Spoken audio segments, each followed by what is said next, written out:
Welcome to the Pitcher Nail Down. I'm Jason Gilbo at JGilbo11. With me is Russell Clay at Russell J. Clay. Take a look at pitching at tonight's 8-game slate here for FanDuel and DraftKings. And it's not a pretty pitching slate. You don't really have a lot of safe options up top, but there are some talented names. Yeah, there isn't an endless pool of ace pitching, and pretty much everyone used theirs the last few days or so. So we kind of got to deal with the scraps, the table scraps left in the pitching staffs here. But I mean, there is some fun hitting, and it does always make for a nice, especially on an 8-gamer. You can definitely get weird in tournaments, so there's always that as well.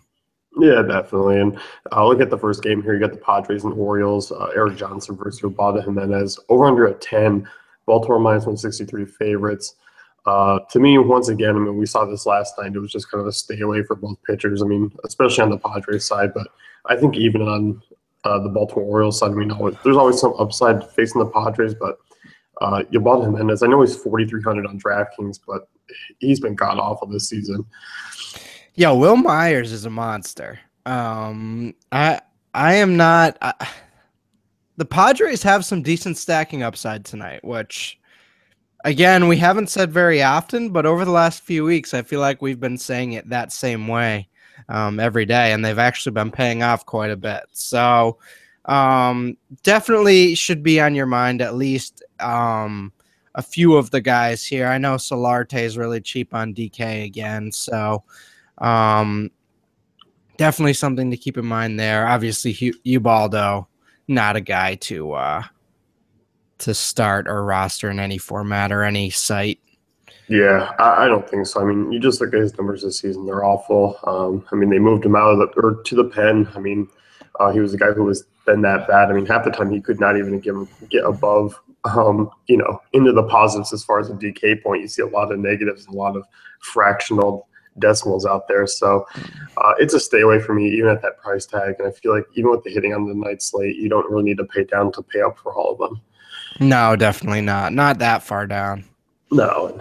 Looking at the next game here, you have the Giants and Padres. Jeff Samardzija versus Francisco Liriano. Over under of 8. San Francisco minus 122 favorites.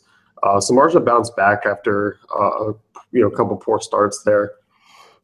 With a nice complete game against the Rays, had 4 strikeouts, 30 DK points. I'm looking at more of him as a GPP guy on DraftKings. I don't think people realize, I mean, maybe they do, but the Pirates have been awful. I mean, just awful. They have been horrid. And even in good matchups too, not just the bad ones. So yesterday was intriguing. Today, definitely like Samardzija. I don't know. Yeah, I don't know if he's cash game viable, but he's in the same range. So, yeah, I think you're definitely okay with targeting this Pirates offense right now. Especially, I mean, McCutcheon's really struggling, so that kind of changes things. And beyond that, I mean, they have Polanco and Marte, but the rest is kind of secondary, third tier options. So, definitely like Samardzija's chances. Yeah, and I mean, Marte might not even be in the lineup tonight. I mean, he left last night's game with a foot issue. So, I mean, that's a big bump for Samardzija if he's out again. Right. I mean, you look at Samardzija, I mean, he's pitched pretty well this season for the most part. I mean, ERA just over 3, a 20% strikeout rate. He hasn't really walked a ton of guys. You expect him to kind of be up and down for the rest of the year, but I think in this situation with how the Pirates offense has been in PNC Park as well, he's a decent option at that DK price tag. Definitely.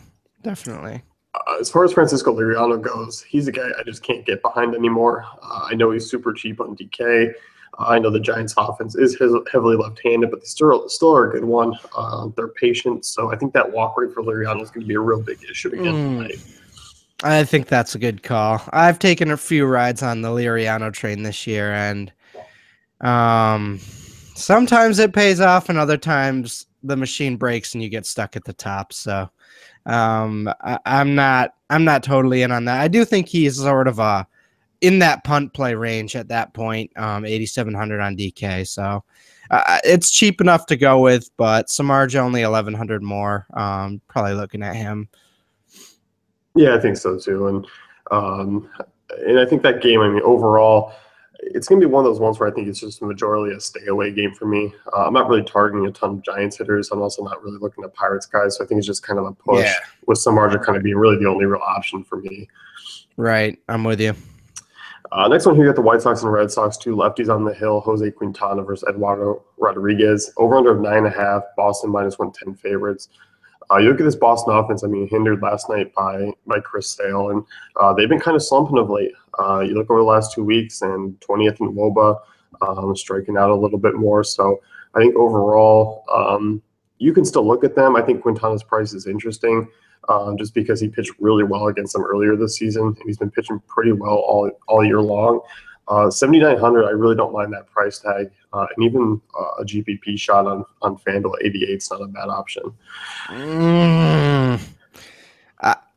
Yeah, I'm okay with it, but I'm probably not going to be venturing out that way. And in terms of Eduardo Rodriguez, I actually kind of like the White Sox as a stacking option tonight, so definitely avoiding him. But yeah, I mean, Quintana's pitched well, and as you mentioned, he had that good start against the Red Sox. So yeah, sure. But I probably won't be joining you.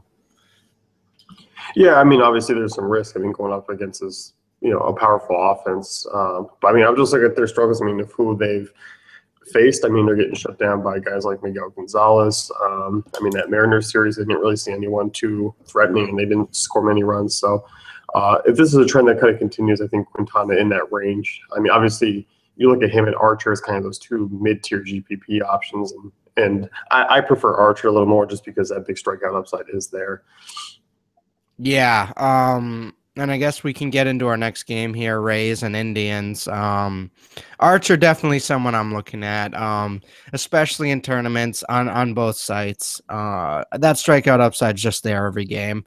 If he can somehow hold the Indians to 1 or 2 earned runs, you're looking at quite a few fantasy points there and potentially a win. So I definitely like that quite a bit. Yeah, I like him as well. I mean, I really like that price tag. I still think he's even viable on FanDuel where you can use him as a swerve. I mean, I really think a top scoring pitcher is going to come out of that game because I do think Trevor Bauer on the other side is intriguing. He's a guy, I mean, he's either on or off, and he also has a decent strikeout rate, a swinging strike percentage rate at 10%. And you look at this Rays offense, I mean, they do strike out quite a bit. And you look, even over the last 2 weeks, they've been in the bottom 5 in WOBA. So I think Bauer drives a pretty favorable matchup if he can get everything working. There's obviously some risk. And obviously, I mean, you're looking at DraftKings, I mean, they believe that he can have a big upside game if they're pricing him up there because he's not usually at that point. Yeah, and in terms of sort of, he's not going to be what Corey Kluber did last night, but I mean, I think he can get in that same range against this Rays offense. So, yeah, I definitely don't mind that either. I prefer Archer, I prefer Samardzija, but in terms of tournament punts and then sort of relatively cheap options, yeah, definitely like that call. Yeah, I mean, you look, I mean, he's had a couple really nice strikeout games this season. He's coming off 1-9 against the White Sox, a couple of starts ago, 10 against Seattle, a really good offense. And then you're looking before, I mean, he's handled teams like the Twins and the Houston Nats. And I think you kind of look at this Indians team and, yeah, I mean, they do got some pop from the left side, but, the Rays, they do have some pop from that offense. But overall, I think this is a match where he can thrive in. I think we're looking at Bauer much more on FanDuel than DK tonight. Maybe that's just me. I definitely agree. I mean, 8,100, that's a definite spin down from guys like Archer and Samardzija and Hamels tonight. So, no, I do like him a little bit more on FanDuel. Yeah. DK, I mean, coming in as the top price guy is not something I find myself using too many shares of. Right. Next one here, you have the Mariners and Tigers, Hisashi Iwakuma versus Fulmer here. Over under of 8.5, Detroit minus 118 favorites. Fulmer's been really solid of late. I mean, look at him, I mean, 1 earned run over his last 5-6 starts. And obviously, I think there is some regression coming for him, and kind of his numbers expect that too. But I still think it's a guy who it kind of washes out maybe a little bit of the Seattle team. I'm not quite intrigued in using him, but I think it's just kind of a push. Yeah, that's another push. you obviously like the lefties versus the righty matchup, but not necessarily against Fulmer, so that kind of evens out there. Obviously Cano and Seager are guys you usually target, but tonight I think you can take the night off even on a 7-gamer or 8-gamer. I don't think you need to do that tonight. So definitely what you're looking at there. And then Iwakuma, I don't want to target him against what could be a turning it around offense here. Yeah, I mean, Tigers' offense has been good. I mean, in the top 10 over the last 2 weeks in WOB. I mean, as we talked about, I mean, guys like Upton starting to get things turned around. I mean, Cabrera's hit for a little more power of late. So, yeah, I'm with you. I mean, Iwakuma's just not really a guy who's worthy of a look for me tonight. A really low ground ball rate. The strikeout rate hasn't really been there this season. So, home run prone as well. Just kind of a stay away situation. For sure. Next one here at the Reds and Rangers. Dan Straley versus Cole Hamels. Over under of 9. Texas big favorites here, minus 204. Hamels to me it feels like one of those. There's not a far from safe option on the slate tonight, but I do feel like Hamels is kind of in that tier of being a decent cash game option. I mean, obviously there are some worries with him just because the FIP is over 4, but he's pitched pretty well. Obviously at home, it's not a perfect spot for him. But I think there is some upside with the strikeout rate of the Reds, and I think overall with the win, you can look at Hamels tonight as a pretty decent option. Yeah, and the Rangers are pretty much the top stack tonight in terms of their lineup. So I think you're looking at a pretty strong chance at a win here as long as Hamels doesn't get absolutely shelled.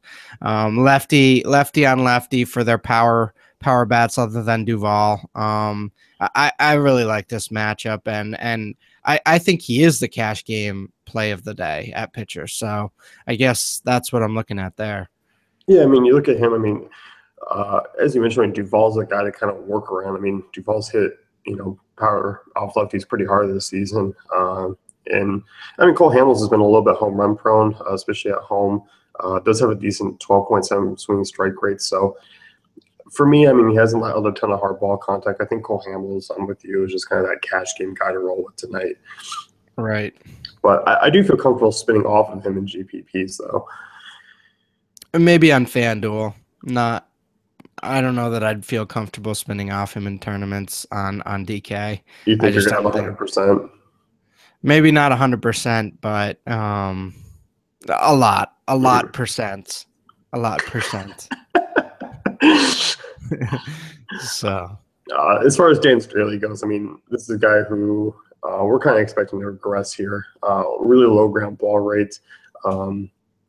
His numbers really aren't that great this season. I mean, coming off a really bad start against the Braves, I think there's just kind of more to come. And I think the Rangers kind of keep that trend going. Yeah. Targeting the Reds has become a common theme, and it pretty much pays off most nights. So it's definitely something to look at, especially with Straley on the hill. Yeah. Phillies and Twins here. Adam Morgan, Kyle Gibson. You got 2 starters with an ERA over 6. We saw this become an absolute slugfest last night. It was a football game, and Minnesota minus 168, another over-under of 9. Once again, I maybe I should just start the event about Aaron Nola and how he just trashed most of my lineups last night. Well, we said something was weird about that Vegas line, and what was weird was our evaluation of Aaron Nola yesterday, because I think he's a good pitcher. His seasonal statistics say he's a good pitcher. Some of his historical splits say he's a pretty darn good guy and a good pitcher. And I don't know what happened yesterday. Like, I don't know what everyone was seeing, I guess. And I still don't. But obviously they were correct. But it's the Twins. They're middle of the road and everything. Yeah, I mean, that's what I looked at, and I looked at the DK price and was like, oh, 9K, you sucked me in DK, well done. I had a Chris Sale sitting there for 300 less, and I could have, I made some hits, but definitely not enough. I can't say I swerved off Sale just because, I just said, okay, well, I'm doing Chris Sale for 8,700, and if it doesn't work out, then it was Chris Sale for 8,700, and at least I played. You know what I mean? But yeah. But yeah, I don't think it was a bad play by any means. So I don't know. that kind of made me angry, and it wasn't even the top of the Twins lineup either. Oh, It I was was like pissed. I was it pissed was last night. it was the middle. It was the middle to the late lineup or end of the lineup, and you were like, all right, can you not? Because those people that played those plays are going to win the tournaments. Other than Trevor Plouffe, I understand that one. He popped up in the optimizer, so I can respect those of you who played him. Other than that, get out of here. It was filthy. I mean, I took myself in at 9:30 and I just went to bed. I didn't really go to bed, but I closed my tabs. Yeah, smart. It was a forgettable night. Yeah, but back to Adam Morgan here. Really struggles against right-handed bats. I believe he's like a 360 WOBA since 2015, 488 xFIP, and he's just really not good against righties. So you look at Robbie Grossman, he's probably going to bat righty, and sort of the rest of the righties in this lineup, I think you definitely target tonight.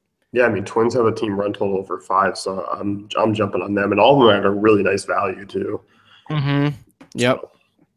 So, as far as Kyle Gibson, I know it's the Phillies, but Kyle Gibson really hasn't been that great as well. And I think you can actually look once again at this game as kind of being maybe not necessarily the high-scoring football game we saw last night, but relatively close to an over-under of 9-10 again. Yeah, so, for sure. Last one here, you got the Nationals and Dodgers. Joe Ross versus Julio Urias. Dodgers minus 121 favorites, over under 7.5. Urias has been turning it around, and he's still a guy who's not going to get you 6 innings. He has yet to do that this year. But you know what? 7+ strikeouts in each of the last 3 games is intriguing. And you look at Milwaukee, I mean, they have some right-handed bats to their quality. You look at San Francisco, I mean, they're pretty tough against lefties. You don't really see them striking out a ton.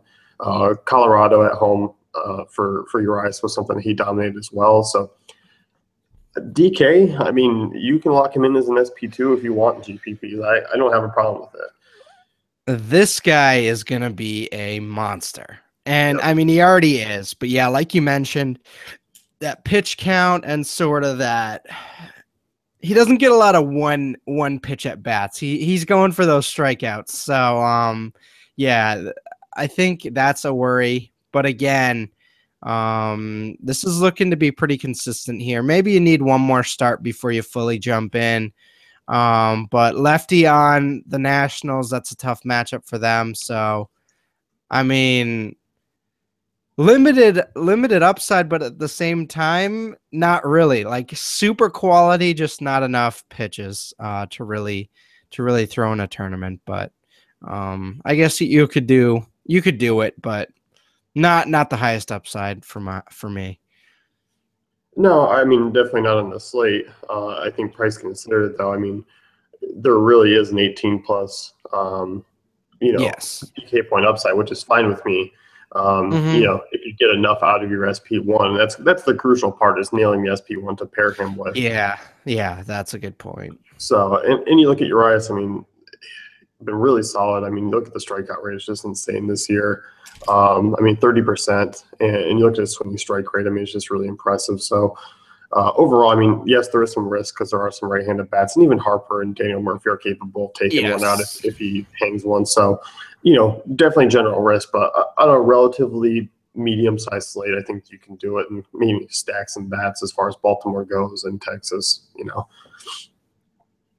Yeah, that's a good call. Initially I was out, but the more I look at it, you're building a solid argument here. 18 DK points, he can definitely do that. So, for sure, yeah.